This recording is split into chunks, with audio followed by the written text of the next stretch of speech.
In this guide, I'm going to show you guys how can you fix WhatsApp web calling missing. First thing you have to do is check for your browser update. For that, click on three dots, select the option settings. Now head over to the option about Chrome. If any updates are available for your browser, just update it. Next, verify that you have granted the necessary browser permission. For that, click on this option privacy and security. Click on site settings. Now here, provide the access of camera and microphone.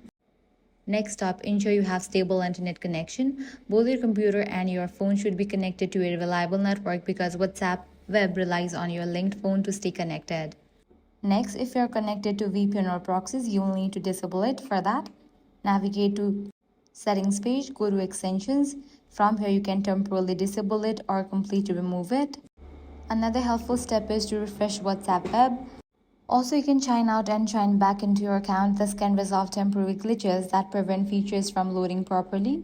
Keep in mind that WhatsApp sometimes rolls out new features gradually. Even if your browser and app are fully updated, the calling feature may not be available yet for your every account or in every region. If that's the case, you'll need to wait until WhatsApp enables it for your account. And that's it. If this guide helped you out, do not forget to like, share, and subscribe.